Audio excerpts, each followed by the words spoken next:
Talking a lot about transformation here at Davos, Indian IT giant Wipro is taking transformation to heart. It's expanding globally to avoid feeling the heat of any slowdown in its top markets, primarily the United States, around 70%, and Europe.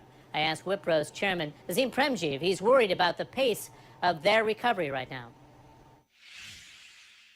You know, surprisingly, irrespective of all the slowdown you hear about vis-a-vis the global economy, so far as IT is concerned, demand is still strong, particularly for global partnering. And I think partly it is determined by the fact that US companies are full of cash flow.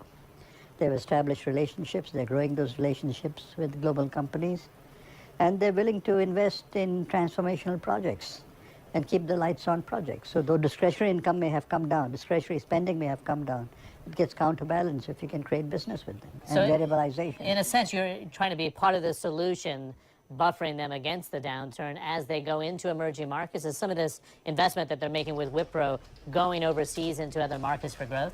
That is part of it. That is part of it. Not all of it. But we are business providers for them, business solution providers for them. And if we can offer value and if we can variabilize that value linked to outcomes, there is still a lot of business on the table. What sort of growth are you expecting this year in revenues, 212? Well, the industry grew about 18%. Will grow 80% of the year ending March 31.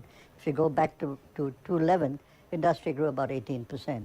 I think the general industry estimation is that it should be about maybe 2 or 3% less this year, maybe 15%, not much less than that.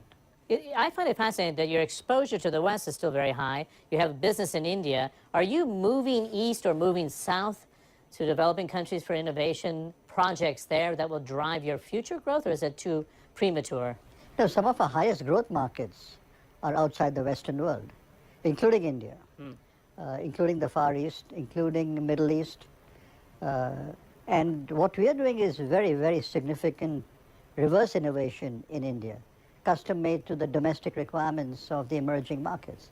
So we have many engineers working on custom made solutions and custom made products which are tailor made from a white sheet of paper for emerging markets. There was some concern in the last quarter that growth was coming below 7%, and then I saw this infrastructure spending coming from the government. The reason I asked that question, 7% is still very decent growth, not as high as they would like to see in India. But do you think, in fact, if you can come over to our board here, that India can break away on its own? Is that domestic demand and domestic infrastructure build-up that's taking place, is it still shackled to Europe and to the United States, speaking of the Indian economy overall, or is it broken free or breaking free? I mean, what would you categorize? I would say we are on the left-hand side of the right-hand side.